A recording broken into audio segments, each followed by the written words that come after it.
नमो बुद्धाय। आज हम लोग भगवान बुद्ध और उनके धम्म में भगवान बुद्ध और उनका विषाद योग के बारे में जानेंगे। उपदेश देना अथवा नहीं देना, जो इस प्रकार है। बोधि प्राप्त करने के अनंतर और अपने सधर्म की रूपरेखा निश्चित कर लेने के अनंतर बुद्ध के मन में एक विचार आया। क्या उसे दूसरों को अपने धम्म का उपदेश देना चाहिए अथवा अपने ही कल्याण में रत रहना चाहिए? उन्होंने सोचा, निस्संदेह मैंने एक नया सधम्म पा लिया है, लेकिन हर सामान्य आदमी के लिए इसका समझ सकना और अनुकरण करना कठिन है। बुद्धिमानों तक के लिए यह अति सूक्ष्म है। आदमियों के लिए अपने आप को आत्मा और परमात्मा के माया जाल से मुक्त कर सकना कठिन है। आदमियों के लिए रस्मों और रीति रिवाजों और धार्मिक संस्कारों के बंधनों से मुक्त होना कठिन है। आदमियों के लिए ब्राह्मणी कर्मवाद से मुक्त होना कठिन है। आदमियों के लिए आत्मा को नित्य मानने के सिद्धांत से मुक्त होना कठिन है। और मेरे इस सिद्धांत को मानना भी कठिन है कि आत्मा का कहीं कोई स्वतंत्र अस्तित्व नहीं है और मरणांतर भी कहीं कोई आत्मा शेष नहीं रहती। आदमी स्वार्थरत है, वे इसी में मज़ा लेते हैं और आनंद मानते हैं। आदमियों के लिए मेरे सधर्म को स्वार्थपरता के ऊपर स्थान देने के सिद्धांत को समझना कठिन है। यदि मैं अपने सिद्धांत का उपदेश देता हूँ और दूसरे इसे समझ न सके अथवा समझकर स्वीकार न कर सके अथवा स्वीकार करके भी तदनुसार आचरण न कर सके, तो इससे दूसरों को भी व्यर्थ की थकावट होगी और मुझे भी व्यर्थ की हैरानी। मैं संसार से दूर रहकर एक सन्यासी का ही जीवन क्यों न बिताऊं? मैं अपने कल्याण में ही क्यों न लगा रहूं? मैं कम से कम अपना कल्याण तो कर ही सकता हूं। इस प्रकार विचार करने से बुद्ध का मन सधर्म प्रचार की ओर न झुककर निष्क्रियता की ओर ही झुका। ब्रह्मा शाम्पति ने जब यह जाना कि बुद्ध के मन में क्या विचार चक्कर काट रहा है, उसने सोचा, निश्चय से संसार का नाश होने जा रहा है। निश्चय से संसार विनाश को प्राप्त होने जा रहा है। यदि सम्यक सबुद्ध तथागत का मन धम्म प्रचार की ओर न झुककर निष्क्रियता की ओर झुक जाता है। इस चिंता से घबराकर ब्रह्मा शाम्पति ब्रह्मलोक से विदा होकर बुद्ध के सामने प्रकट हुए।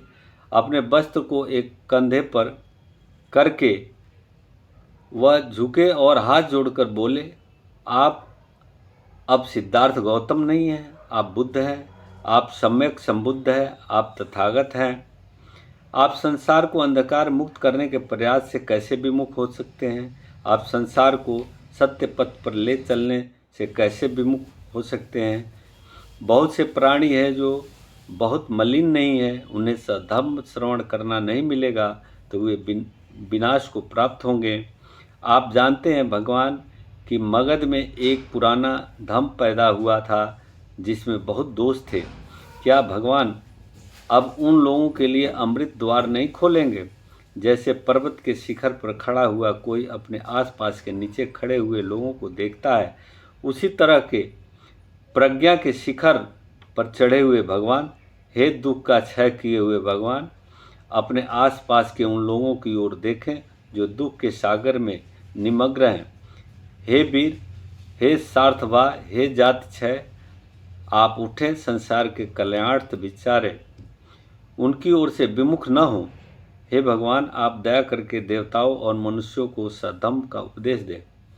बुद्ध ने उत्तर दिया, हे मनुष्यों में श्रेष्ठ ज्येष्ठ ब्रह्म, यदि मैं धम्मोपदेश देने का संकल्प नहीं किया तो यह केवल व्यर्थ की हैरानी से बचने के ख्याल से नहीं किया। यह जान करके कि संसार में इतना दुख है, बुद्ध ने निश्चय किया कि सन्यासी की तरह हाथ पर हाथ धरे बैठे रहना और जो कुछ दुनिया में हो रहा है उसे वैसे ही होते रहने देना उसके लिए ठीक न होगा। उन्हें तपस्या तथा आत्मपिंडन का पथ व्यर्थ जान पड़ा था। संसार से भाग खड़े होना बेकार था। एक तपस्वी के लिए भी संसार से भाग खड़े होना संभव नहीं। उन्होंने निश्चय किया कि संसार से भाग खड़े होने की जरूरत नहीं है, जरूरत है संसार को बदल कर श्रेष्ठतर बनाने की। बुद्ध ने अनुभव किया कि उन्होंने संसार का त्याग इसलिए किया था कि वहाँ इतना संघर्ष है और वह इतने अधिक दुख का कारण है और जिसका उनके पास कोई इलाज न था। यदि वह सद्धर्म के प्रचार से संसार के कष्ट और दुख को दूर कर सके तो यह उनका कर्तव्य था कि वह संसार विमुख होकर उसकी सेवा करें, न कि निष्क्रियता की मूर्ति बनकर चुपचाप बैठे रहें। इसलिए बुद्ध ने ब्रह्मा संपत्ति को प्रार्थना स्वीकार की और सद्धर्म का उपदेश देने का निश्चय किया। ब्रह्म संपत्ति यह सोचकर कि मैं जनता को उपदेश देने के लिए बुद्ध को प्रेरित करने में सफल हो गया हूँ, बड़ा प्रसन्न हुए। उन्होंने बुद्ध को नमस्कार किया, प्रदक्षिणा की ओर विदा हो गए।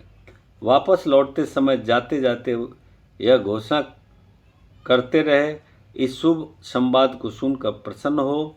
हमारे भगवान बुद्ध ने संसार की बुराइयों और कष्ट का मूल कारण जान लिया है। उन्हें इससे मुक्त होने का उपाय भी ज्ञात है। जो निराश हैं, जो दुखी हैं, उन्हें बुद्ध संतोष प्रदान करेंगे। जो युद्ध त्रस्त हैं उन्हें शांत करेंगे। जिनकी हिम्मत टूट गई है उनकी हिम्मत बढ़ाएंगे। जो दलित हैं, जिन पर अत्याचार हुए हैं, उन्हें वह आशावान बनाएंगे। आप लोग जिन्हें दुनिया के झंझट सहन न करने पड़ते हैं, आप लोग जिन्हें दुनिया में भयानक संघर्ष करना पड़ता है, आप लोग जो न्याय की आशा लगाए रहते हैं, आप यह सुख संवाद सुनकर प्रसन्न हो। जो आहत हैं वे अपने जख्मों को भरा समझे। जो भूखे हैं वे अपने को भोजन प्राप्त हुआ समझे। जो अंधकारग्रस्त हैं वे अपने को प्रकाश में समझे। जो परित्यक्त है वे अब खुशी मनाएं। बुद्ध के सिद्धांत में एक ऐसी उत्कट प्रेरणा है जो कि परित्यक्त है अथवा जिनकी कोई नहीं है, उन्हें अपना बलान लेने की इच्छा होती है। जो नीचे गिरा दिए गए हैं उन्हें ऊपर उठाने की इच्छा होती है और जो पद दलित हैं उनके लिए आगे बढ़ने का समता का राजपथ है। उनका धम्म सद्धम्म है।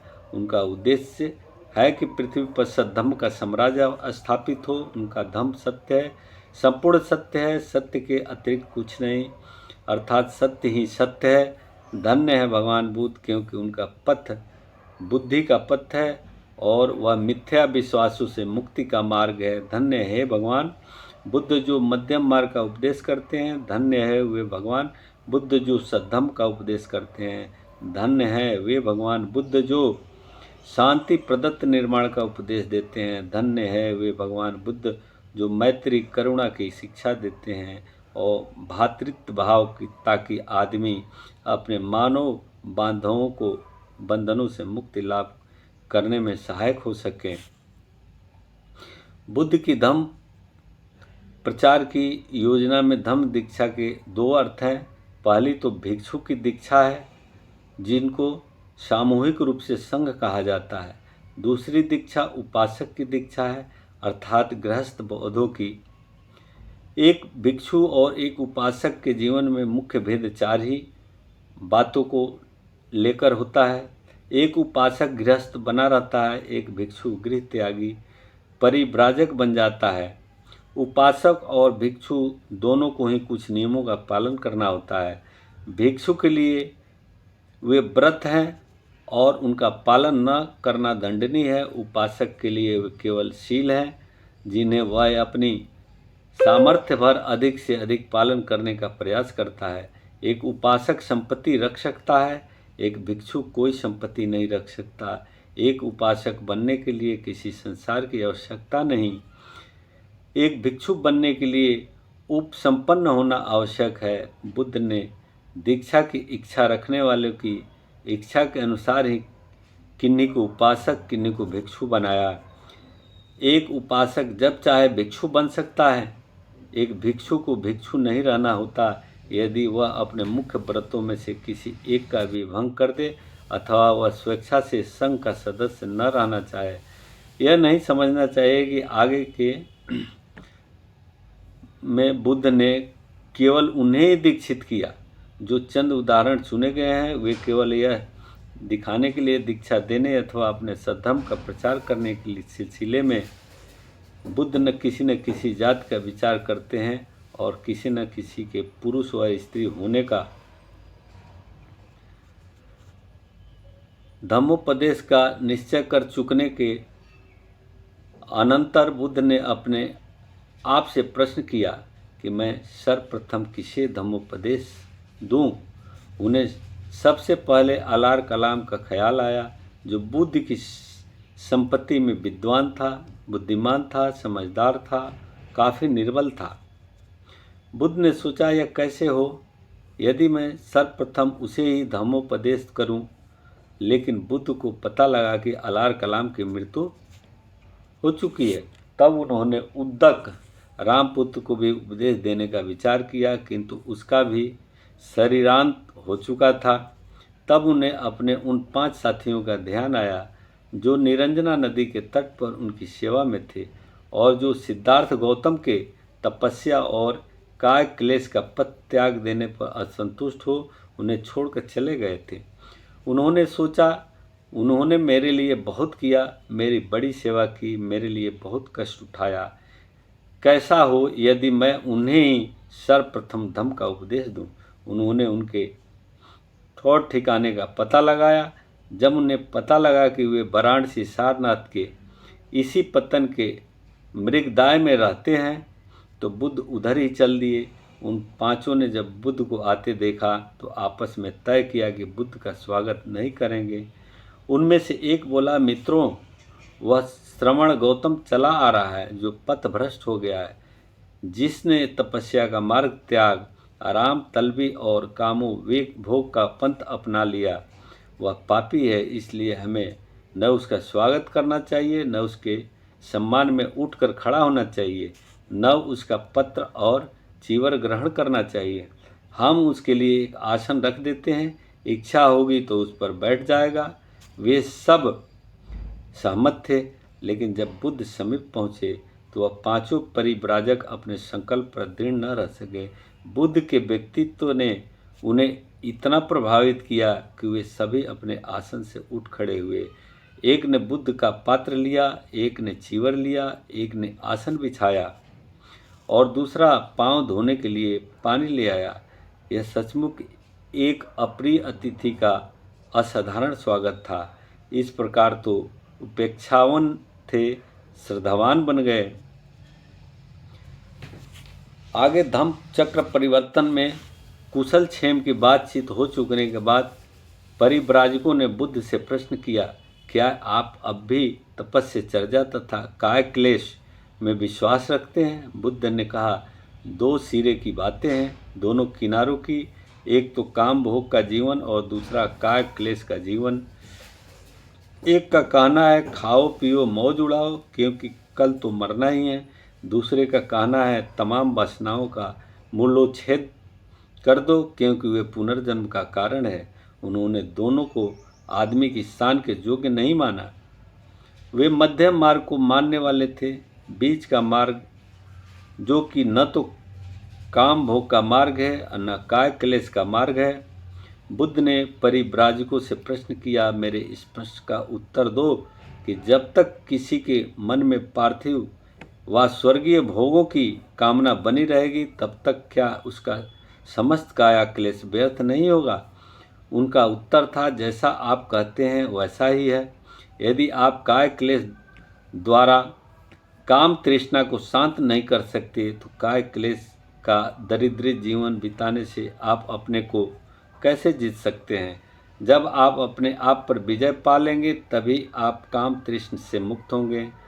तब आपको काम भोग की कामना न रहेगी और तब प्राकृतिक इच्छाओं की पूर्ति विकार पैदा नहीं करेगी।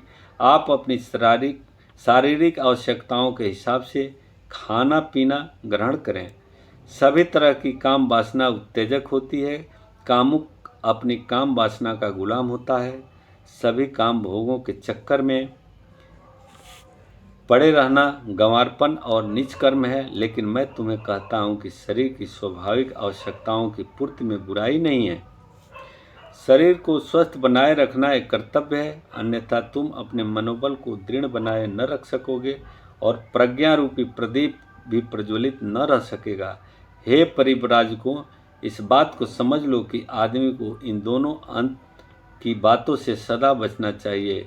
एक तो उन चीज़ों के चक्कर में पड़े रहने से जिसका आकर्षण काम भोग संबंधी तृष्णा पर निर्भर करता है, यह एक बहुत निम्न कोटि की बात है, अयोग्य है, हानिकारक है। तथा दूसरी ओर तपस्या अथवा काय क्लेश से, क्योंकि वह भी कष्टप्रद है, अयोग्य है तथा हानिकारक है। इन दोनों अंतों से, इन दोनों सिरों की बातों के बीच में एक मध्यम मार्ग है, बीच का रास्ता है। यह समझ लो कि मैं उसी मध्यम मार्ग का उपदेष्टा हूँ। पांचों परिव्राजकों ने उनकी बात ध्यान से सुनी।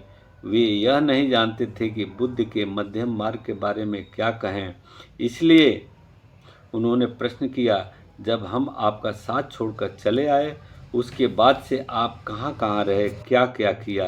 तब बुद्ध ने उन्हें बताया कि किसी प्रकार गया पहुँचे, कैसे उस पीपल पेड़ के नीचे ध्यान लगाकर बैठे और कैसे 4 सप्ताह की निरंतर समाधि के बाद उन्हें वह नया बोध प्राप्त हुआ जिससे वह नए मार्ग का आविष्कार कर सके। यह सुना तो परिव्राजक उस नए मार्ग को विस्तार पूर्वक जानने के लिए अत्यंत उत्सुक हो उठे। उन्होंने बुद्ध से प्रार्थना की कि वे उन्हें बताएं। बुद्ध ने स्वीकार किया। बुद्ध ने पहली बात यह बताई कि उनके सद्धर्म को आत्मा परमात्मा से कुछ लेना देना नहीं है।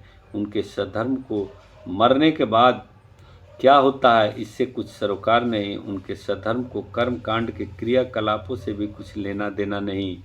बुद्ध के धम्म का केंद्र बिंदु है आदमी, और इस पृथ्वी पर रहते समय आदमी का। उनकी दूसरी स्थापना है कि आदमी दुखी है, कष्ट में है और दरिद्रता का जीवन व्यतीत कर रहे हैं। संसार दुख से भरा पड़ा है और धम्म उसका उद्देश्य इस दुख का नाश करना ही है। इसके अतिरिक्त सद्धर्म और कुछ नहीं है। दुख के अस्तित्व की स्वीकृति और दुख के नाश करने का उपाय यही धम्म की आधारशिला है। धम्म के लिए एकमात्र यही सही आधार हो सकता है। जो धम्म इस प्राथमिक बात को अंगीकारी नहीं कर सकता, धम्म ही नहीं है। हे परिव्राजकों, जो भी श्रमण या ब्राह्मण धर्मोपदेष्टा यह भी नहीं समझ पाते कि संसार में दुख है और इस दुख के नाश का उपाय है, ऐसे श्रमण ब्राह्मण मेरी सम्मति में श्रमण ब्राह्मण ही नहीं है। वे अपने को ज्येष्ठ श्रेष्ठ समझने वाले इतना भी समझ पाए कि धम्म का सही अर्थ क्या है। तब परिव्राजकों ने पूछा, दुख और दुख का विनाश ही यदि आपके धम्म की आधारशिला है तो हमें बताएं कि आपका धम्म कैसे दुख का नाश कर सकता है। तब बुद्ध ने उन्हें समझाया कि उनके धम्म के अनुसार यदि हर आदमी पवित्रता के पथ पर चले, धम्म के पथ पर चले, शील मार्ग पर चले, तो इस दुख का एकांतिक निरोध हो सकता है। और उन्होंने कहा कि उन्होंने ऐसे धम्म का आविष्कार कर लिया है। तब उन्होंने धम्म चक्र परिवर्तन को समझाया। परिव्राजकों ने तब बुद्ध से अपने धम्म की व्याख्या करने की प्रार्थना की। बुद्ध ने कृपया इसे स्वीकार किया। उन्होंने सबसे पहले उन्हें पवित्रता का पथ समझाया। उन्होंने परिव्राजकों से कहा, कोई भी आदमी जो अच्छा बनना चाहता है उसके लिए यह आवश्यक है कि वह कोई अच्छाई का मापदंड स्वीकार करे। मेरे पवित्रता के पथ के अनुसार अच्छे जीवन के 5 मापदंड हैं। किसी प्राणी की हिंसा न करना, चोरी न करना अर्थात दूसरे की चीज़ को अपनी न बना लेना, तीसरा व्यभिचार न करना, चौथा असत्य न बोलना, पांचवा नशीली चीज़ों का ग्रहण न करना। मैं कहता हूँ कि हर आदमी के लिए यह परमावश्यक है कि वह इन 5 शीलों का स्वीकार करे। हर आदमी के लिए जीवन का कोई मापदंड होना चाहिए जिससे वह अपनी अच्छाई बुराई को माप सके। मेरे धम्म के अनुसार ये 5 शील जीवन की अच्छाई बुराई मापने के मापदंड ही हैं। दुनिया में हर जगह पतित लोग होते हैं, लेकिन पतित 2 तरह के होते हैं। एक तो पतित वे होते हैं जिनके जीवन का कोई मापदंड नहीं होता। दूसरे पतित वे होते हैं जिनके जीवन का कोई मापदंड नहीं होता जिनके जीवन का कोई मापदंड नहीं होता, वह पतित होने पर भी यह नहीं जानता कि वह पतित है, इसलिए वह हमेशा पतित ही रहता है। दूसरी ओर जिसके जीवन का कोई मापदंड होता है, वह हमेशा इस बात की कोशिश करता रहता है कि पतित अवस्था से ऊपर उठें। क्यों? इसका उत्तर यही है कि वह जानता है कि यह पतित है, गिर गया है। आदमी के लिए जीवन सुधार का कोई मापदंड होने और न होने का यही बड़ा अंतर है। आदमी अपने स्तर से नीचे गिर पड़े, यह उतनी बड़ी बात नहीं है जितनी यह कि आदमी के जीवन का कोई स्तर ही न हो।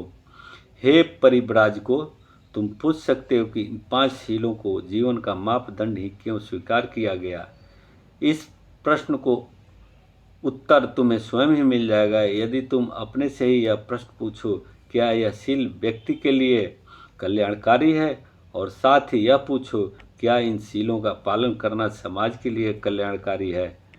यदि इन दोनों प्रश्नों का तुम्हारा उत्तर स्वीकार है, तो इससे यह सीधा परिणाम निकलता है कि मेरे पवित्रता के पथ के ये 5 शील इस योग्य है कि इन्हें जीवन का सच्चा मापदंड मान लिया जाए।